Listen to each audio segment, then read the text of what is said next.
はい、こんにちは。こんにちは。他方優先分かってない人、6割以上いる。よろしくお願いします。どうした？そうだね。はい。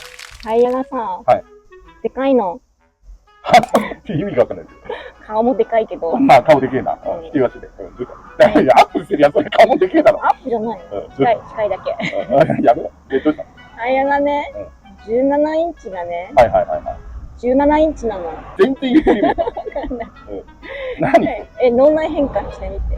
いや、お前の考えてることなんかみんな、世の中のみんな全然理解できない。そんなことないよ。いや、そうだよ。どうした？それよりもこの高台にいることに対してコメント。まあいいけど。どうだ？17インチはね、はい。でかいと思うんだよ。近くないかも。わかった。何 ?17 インチが大きいと思うんだ。そう？これ、今リミテッドあるけど。見てみ。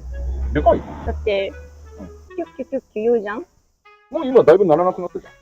今もう、後ろはならなくなって、フロントがちょっとフェンダーのライナー、インナー側の方にちょろっとかするぐらいになった感じだから、ほとんどならない。じゃあ今日は、軽自動車の17インチのお話をね、ちょっとしようかなと思います。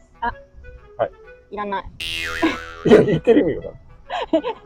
意外にやっぱ世の中見ると、軽自動車はインチアップしてても大体16インチとかが主体で、軽自動車ごときに17インチとか18インチとかバカじゃねえかみたいな感じの人もいるだろうけど、実際に今17インチつけてる私が、じゃあ軽自動車に17インチ履かしたらどんな感じになるのかっていうのをちょっとお話しできればなと思います。話したいの？暑いからね、トークの動画を撮ろうか。はい。じゃあ今日は涼しくね。はい。涼しくもねえけどさ。はい。ということで、参りましょう。レッツゴー。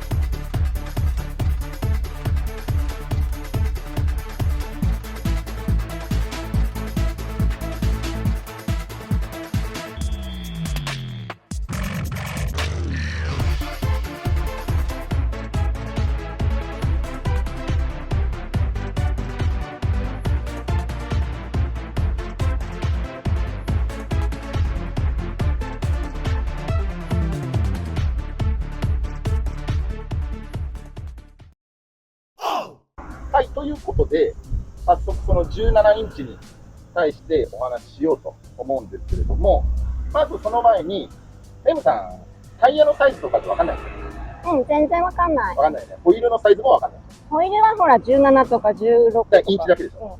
それ以外にも、インセットとか、幅とか、J 数っていうのがあるんで、そこら辺なんかをざっくりだけど、教えたいと思います。ちょっとそこをお話ししたいと思います。はい、とりあえずワゴン R の WR の純正ホイールがあるんで、それをちょっとベースとしてお話しします。はい。参りましょう。はい、じゃあこちらがですね、ワゴン R 純正のホイール。まあ WR でもリミテッドでも何でも同じです。サイズはちょっと異なるんですね。まず、このタイヤなんですけど、タイヤはここに記載があるんだけど、ここに165、5514ってあるでしょ。そして、お尻の方から行くと、この14っていうのは、これはホイールのインチを示す。14インチってことです。じゃあこれは14インチだったら履けるよってこと？そうです。はい。それで、同時に、その手前に、55ってあるでしょ。これは、タイヤの全部の面積。この側面ね。側面というか、ここからここまで。が55センチってこと？違う。この前面に対しての 55%。15%？だからここ前面あるでしょ。ここ前面、ここのリムって言われてるところから反対側のリムまでのタイヤの部分が、ざっくり言うと、ここが設置するところがトレッド。で、そこの横の部分がサイドウォールっていう。サイドウォール。はい。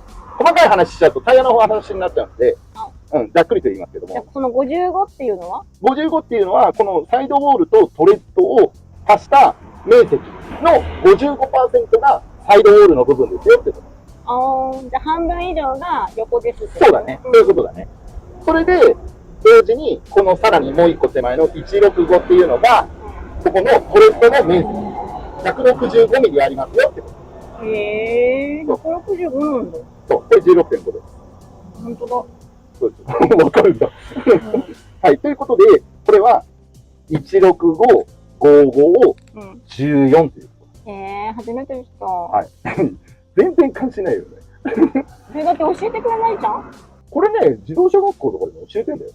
私、自動車学校1回しか行ってない。あ、2回。どういうこと？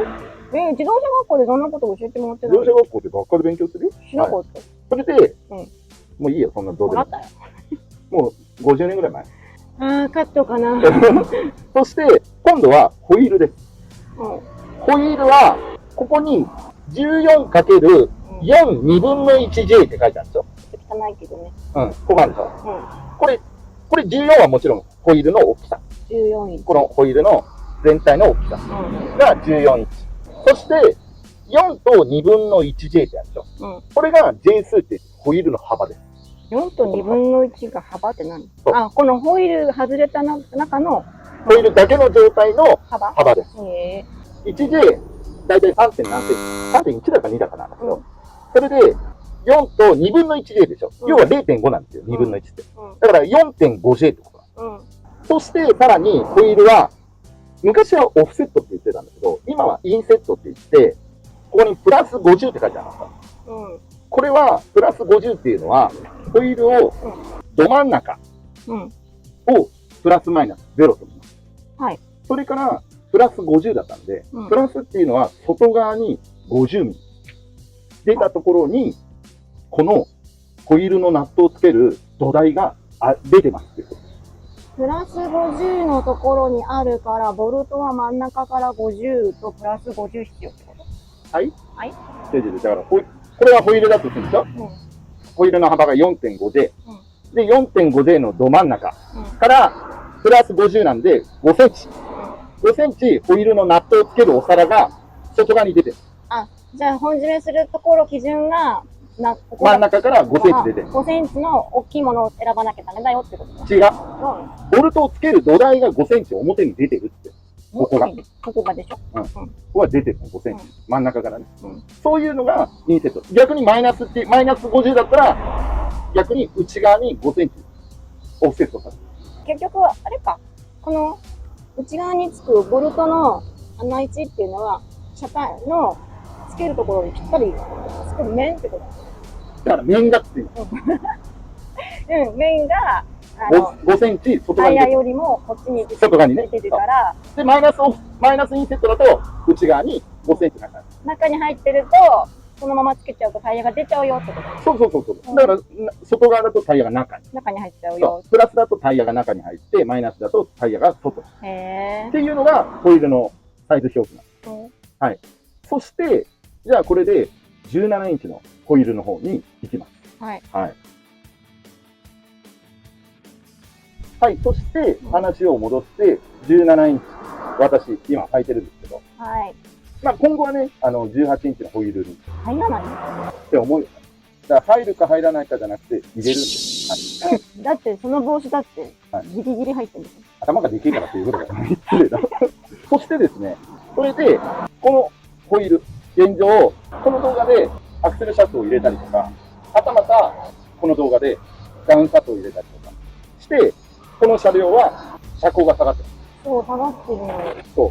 よろしくないよ。これね、実際、前の動画でも言ったけど、うちのこのマブラックスタジオって平坦じゃないんですよ。うん。なので、実際はこれもうちょっと車高が上がってます。ただ今ここの盛り上がったところでタイヤがあるんで、すごく沈んでるんですよ、ここだけ。うん。だけど、実際これでも今、ホイール干渉しません。フルストロークしても干渉しないようにセッティングは合わせました。そして、今、この車高を落とした状態で、キャンバーとか、そこら辺がノーマルなんかだと、M さん隣、ほら、試運転行った時に経験したけど、もう、フェンダーの中側にゴリゴリゴリって当たったじゃないですか。当たってたじゃないですか。うん。それがあったんで、この可変式のアクセルで、キャンバーを 4.5 度ぐらいつけてるんですよ。それで、タイヤの干渉するところっていうのを逃がして、それで今、フルストロークしても当たらないようになってます。私が小馬鹿にされたやつよね。小バカにしたってうん。後ろのタイヤは超えて曲がりませんって。そう。あれね、視聴者さんになかなか好評でした。バカだねって言ってたよ。おめえがバカなんだよ。それ視聴者さんに言ってちげえよ。る。私、やめてよ。そんなに褒めないで。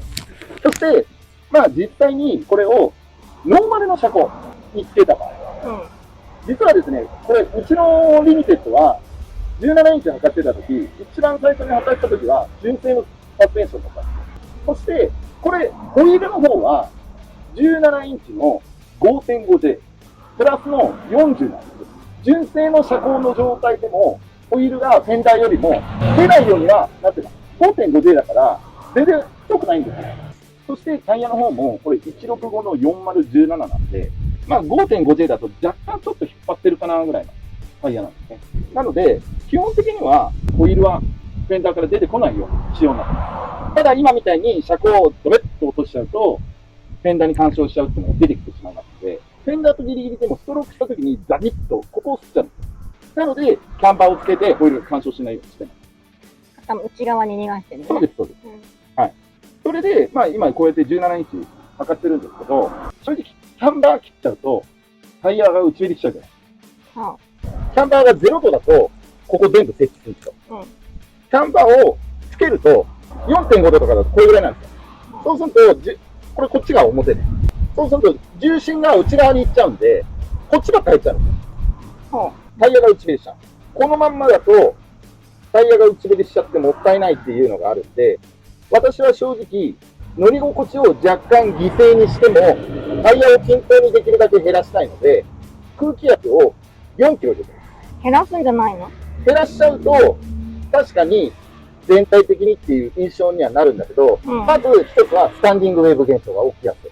何それ？スタンディングウェーブ現象って言って、空気圧が少ないことによって、タイヤの中がものすごい高温になっちゃうんですよ。高速とかで走ってる。温度上がんの？そう。それで、熱でタイヤをバスンと波打たせるような感じにしちゃって、それでタイヤがバーストしちゃったりとか、そういう症状があるんで、私はそれだったらやっぱり危険だっていうのもあるんで、空気圧を4キロぐらい高めにします。あとは、空気圧を少なく落とすと、確かに乗り心地は損なわれないんだけども、接地面積が多くなっちゃうんで、燃費の悪化になっちゃう。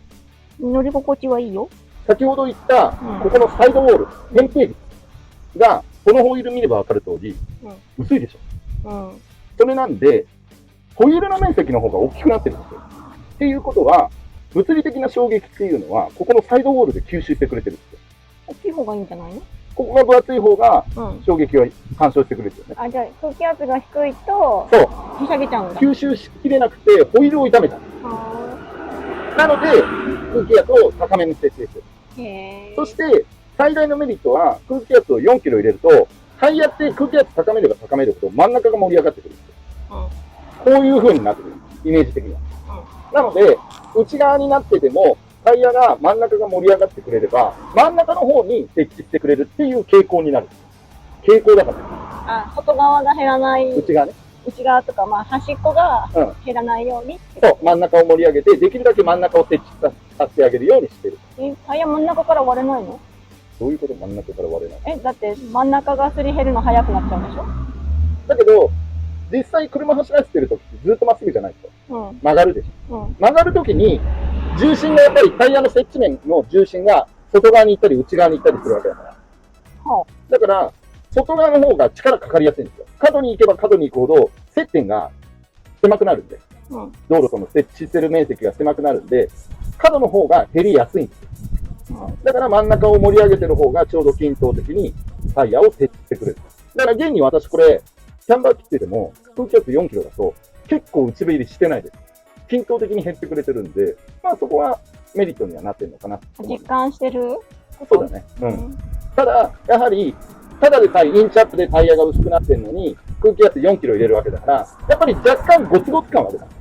だから、乗り心地悪くなってまでインチアップしたくないって人なんかは、今すぐ動画をストップしていただければいいかなと思うんだけども。ということで、現状、17インチを入れる。はい。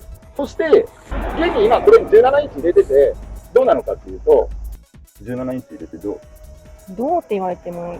私は17インチ入れたかった理由は、やっぱり台形ホイール入れたかったっていうのと、やっぱ台形ホイール入れることによってビジュアル、もうタイヤが走ってんじゃねえかみたいな、そういう印象に。で、大体インチアップって代謝でけえなって思うんだけど、1週間も履いてる姿見てると、普通に見えてきたんですよ。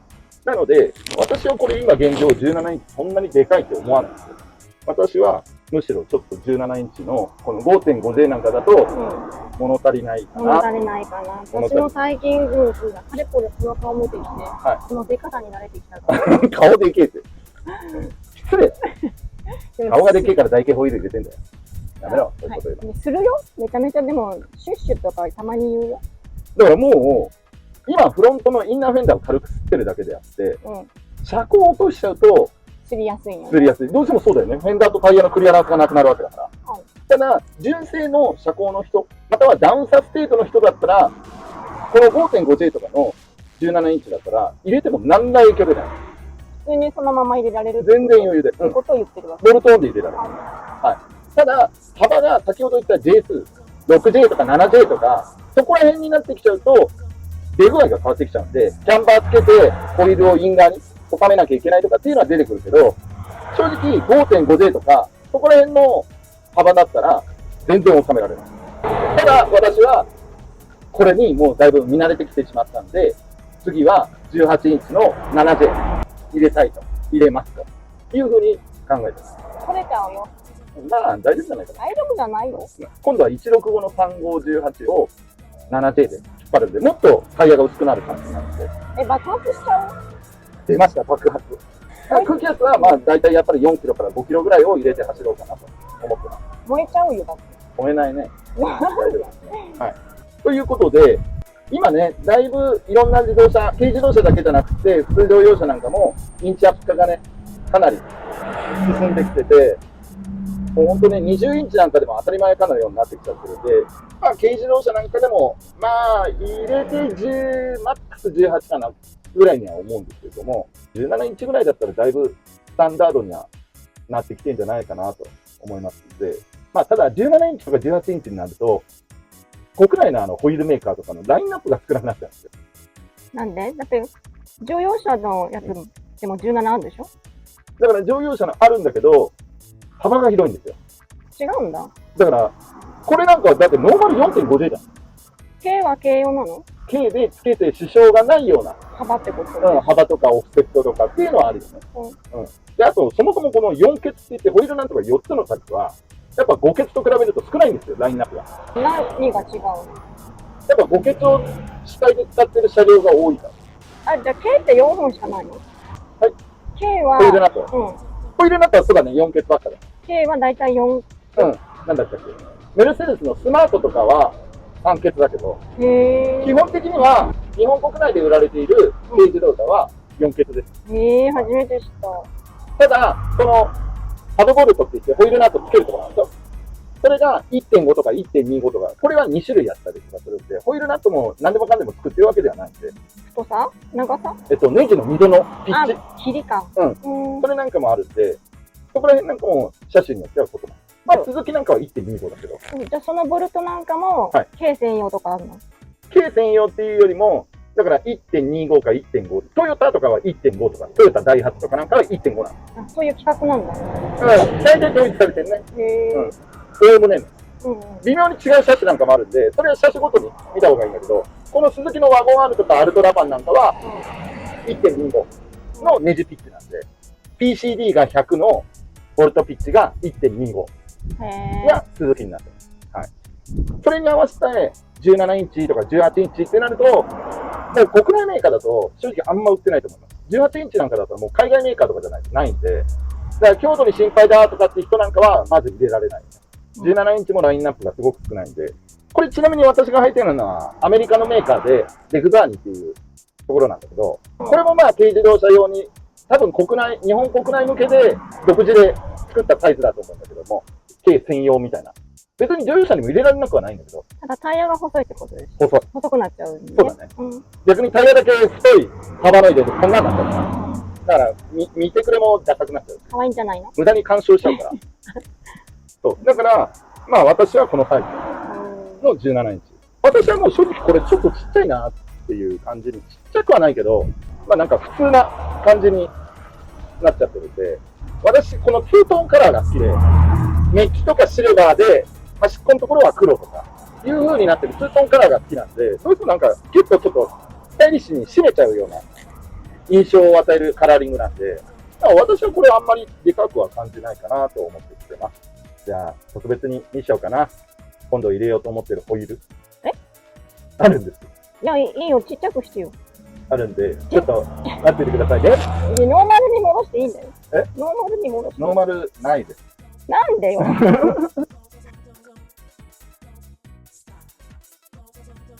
よいしょ。はい。これが、次の入れようと思ってるホイールです。無理だよ。そして、これは、先ほど言った通り、幅だって無理だよ、これ。これね、コンパクトカーに測ってるタイプのサイズで、18インチの。なんか違うね。はい。なんでこれ、こっち側傾いてんの？ああ、ホイールってこういうもんです。そうなの？まっすぐじゃないんだ。違うんです。裏側見ればわかんない。なんて言ってる？わかんなかった。どのホイールもそうです。この18インチを今度入れようと思ってて、これはね、ビッツとかヤリスとか、そこら辺の入れるサイズ。キューブとか、コンパクトカーに入れるサイズ。18インチの7チェーン。まあ、コンパクトカーサイズでもちょっとでかいねって言われてるサイズなんですけども、まあ、仮組みすれば、イメージで言えばこんな感じです。いや、ダメじゃん、無理だ。はい。入んないの。だから入らないんじゃない？入れるんです。だから、詰めたら入るかもしれないけど。入れるんです。いや、だって、もう、明らかに、幅がオーバーしてる。まあ、タイヤ履いてない状態でもうこれしか変わらないからね。だから結構でかいんですよ。横ね。横無理よ。入れるんですよ。何って。タイヤな、車なくなっちゃう。車はなくならない。すりおろされちゃうよ。ああ、そういうこと。まあ大丈夫です。何かしらでどうにかこうにか入れる。ただ、これ18インチ入れるには、これ今17インチでも、もうダウンタップだと限界なんですよ。なので、これ18インチ入れるときは、車庫帳を組んで、バネレートをもっと上げてあげないと、とてもじゃないけど、干渉しないことはもう無理です。ただそんなに50キロとか100キロとか、そんな極端なバネレートは入れないで、まあ10キロ以下のバネレートを収めて、ストロークをある程度抑制してあげる。みたいな感じのバネレートにして、18インチを収めたいなと思ってます。でもこれラパンの方がいいんじゃないの？なんでラパンにしよう？ラパンの方が可愛らしいよ。ラパンは正直、走り用の車なんで、走り用だから？走り用の車両に関しては、私の中では、本当はやっぱ3インチとかアップしたいんですよ。3インチ以上アップしたいんですけど、ラパンの場合なんかだと、走り用の車両にしちゃうと、あんまりインチを大きくしすぎちゃうと、ハイグリップタイヤのラインナップが少なくなっちゃうんですよ。ますます走らない車になる。だって走らないじゃん。何言ってんの？安定を求めてるんだよ。でも安定するよ。大丈夫。どの顔で言う？全然問題ない。この顔に騙される。いやいやいや、これで見えてない。そう、だからラパンは、このハイグリップタイヤとかのラインナップがある程度ある種類にするために16インチぐらいをベースにしようと思う。そして、まあ16インチでも結構ラインナップ少なくなっちゃうんで、そして、こっちのワド R は、まあ普通に運転できればいい感じなので、別にそんなハイグリップタイヤとか求めてないので、ビジュアル重視の18インチを入れようと思う。だから今度は車高が上がるんだよね。上がりません。なんでよ。できればこれぐらいの車高で18インチ測ったい。タイヤめちゃめちゃ薄くなっちゃうじゃん、そしたらこれ。相当薄くなります。で、今度幅が広くなるから、タイヤの幅は変わってないから引っ張られるんですよ。爆発しちゃう。だから爆発はしないけど。タイヤ取れちゃう。まあ、だいぶ、クリアランスはなくなるよ。めくれちゃうんじゃないの？ただ、これね、インチアップで、その他にも、私的には結構個人的に気に入ってるメリットがあって、インチアップすると、外形が変わりがちって思うんだけども、これ外形が変わらなかったとしても、15インチの、例えば750ミリ、全長が、と、17インチの750ミリ。だとしても、タイヤの面積が薄いでしょ。17インチだと。ホイールって基本的に歪まないじゃないですか。タイヤは歪むじゃない。だから、破壊した時に、車体の沈み具合が違うんですよ。よれがないから。だから、同じ外形だったとしても、17インチ破壊した方が、車体は上がってるんですよ。車高が上がってるから下回りすりづらいんです。インチアップして車高下げてる。よくわかんないけど。で15インチでこの車高だったら、車体はもっと下がってるんです。17インチのこの車高だと、車体はちょっと上がってるんです。15インチと比べて。軸が変わるからってことね。その分、インチ分。歪みがないから。2分の1上がるよってこと。2分の1かどうかは分からない。1インチの2分の1だけアップするってことでしょ。タイヤは除いて、ホイール自体が。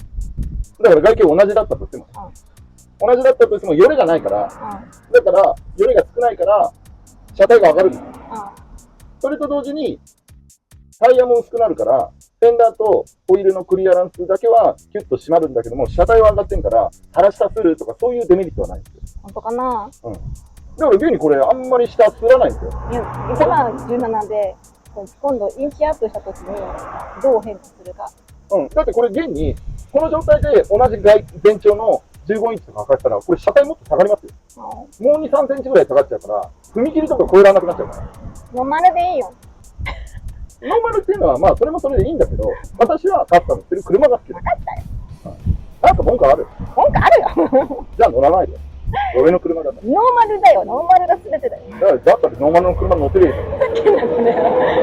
俺はカスタムカーが好きなの。分かったよ。はい、分かりゃいい。分かんないけど。ぐちぐち言うな、この野郎。